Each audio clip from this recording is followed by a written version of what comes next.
يا صباح الفل عليكم. طبعا الشتا جه، يعني في اكلات كده معينة لازم ناكلها لما الشتا يجي. منها واهم اكلة منها هي الكرنبيط. ما ينفعش يجي الشتا كده ويعدي من غير ما على الاقل خالص ما تعملي مرتين 3 كرنبيط.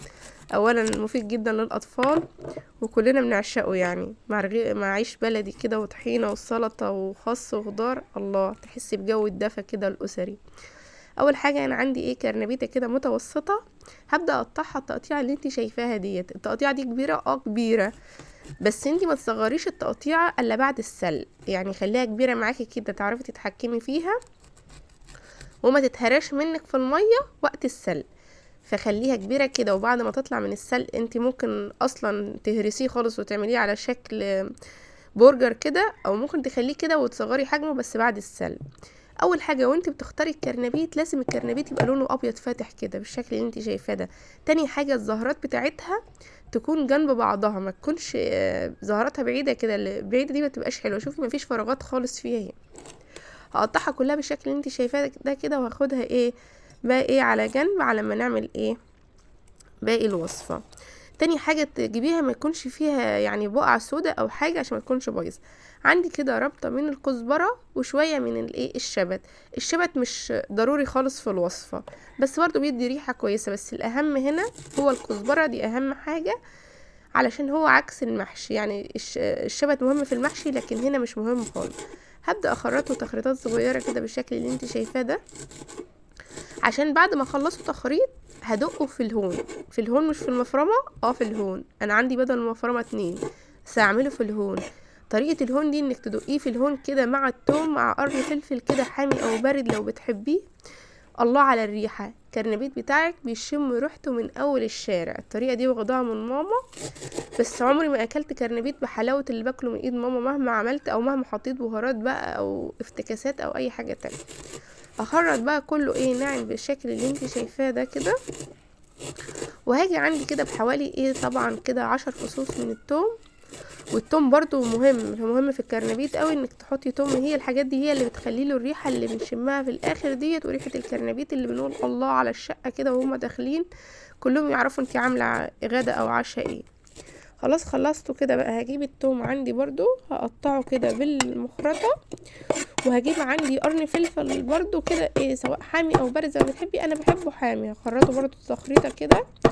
وهجيب عندي الهون بقى هدق التوم كده، وهنزل عليه بقى بالكزبره والشبت واديله دقه كده، وخلي البهاريز كده او الميه كده بتاع الكزبره والريحه بتاعتها تنزل مع التومه كده، وقوليلي بقى على الريحه والحلاوه. هاجي عندي بقى في بوله كده عشان نجهز بقى الخلطه اللي هنعمل فيها الكرنبيت. هاجي عندي كده ب4 حبات من البيض. طبعا انتي بتعملي البيض برضو على يعني على حسب الكمية اللي انتي هتعمليها، ممكن تقللي واحدة تزودي واحدة، على حسب يعني التربيطة معاكي قد هنزل عليهم بقى كده بالبهارات عندي. طبعا اهم بهار في الكرنبيت الكمون والكزبرة. هتنزلي بقى معلقة كده من الكمون، معلقة من الكزبرة، معلقة من بهارات الخضار، ودي اختياري بس هي طعمها في الكرنبيت بيكون حلو وبتدي نكهة جميلة كده. هضيف بقى كله كده مع بعضه، ومعلقة طبعا من البابريكا او الشطة، لو انتي عندك اطفال مش بتحبيه حامي ما تحطهاش. هقلب كله مع بعضه بقى بالشكل اللي انتي شايفاه ده، وهاجي عليها وهنزل بقى بالخلطة اللي احنا دقناها كلها مع بعضها دي. الله على الخلطة وعلى الريحة، والله تحفة. لو وصلتي معايا لهذا الحد اوعي تنسي تصلي على النبي في الكومنتات، وفعلي زر الجرس واعملي واشتركي في القناة عشان يصلك كل جديد وعشان تساعديني. بالله عليكم بحبكم في الله كده شجعيني كده عشان القناة تكبر بيكم.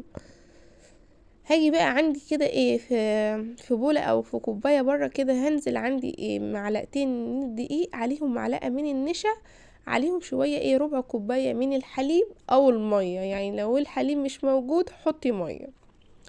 هقلب بقى كويس، والخطوة دي بعملها في كوباية بره عشان الدقيق ما يكلكعش معاكي، تبقي ضامنة ان هو ما كلكعش، عشان لو عمل معاكي كلاكيع ولا حاجة تصفيه بالمصفى يبقى اسهل معاكي. هقلبهم كويس بقى جدا، وبقى هاجي على الخليط كده، وهنزل باللي احنا عملناه ده، وادي تقليبة حلوة كده، وهو كده يبقى عندنا جاهز جدا. شوفي اللون وشوفي الريحة، نفسي تبقي معايا هنا في المطبخ كده. خلاص كده تمام. هاخده على جنب بقى، وهاجي على النار عندي حلة فيها مية، هنزل عليها معلقتين كده من الحليب. معلقتين الحليب دول بيخلي الكرنبيت معاكي شمعة كده منورة، لونه تحفة بجد يعني، ومفيد برضو. لو مش عندك مشيها مية الوصفة، يعني هي المية الوصفة مية تحفة بصراحة يعني، بس دي افتكاسة كده، بس فعلا بتخلي الكرنبيت معاكي ابيض اوي. تنزلي عليها بقى معلقة من الملح ومعلقة من الكمون عشان الانتفاخات وكده. واول ما تغلي هننزل عندنا بالكرنبيت، ومن اول ما تنزلي بالكرنبيت بتحسبي على التايمر 5 دقايق. 5 دقايق، وتكوني مقطعاه التقطيعه اللي انا مقطعاها ديت، يعني برضو لو صغير قوي وممكن يتهرى، فايه خلي بالك من الحاجات دي.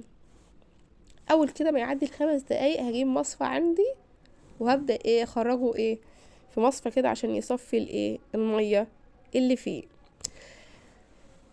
خلاص بقى خلصنا الكمية كلها. هاجي بقى كده في حاجة تكون حجمها صغير عشان الزيت يبقى يبان معايا ان هو غزير كده.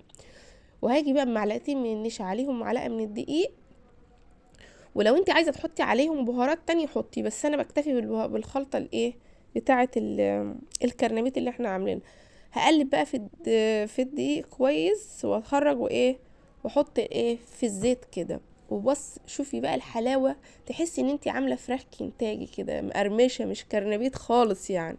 والله بجد زي ما بكلمك كده تحفة. شوفي تحفة. صلي بقى كده على النبي في الكومنتات وكده، ولايك حلو منك، وبس كده سهلة. بحبكم في الله.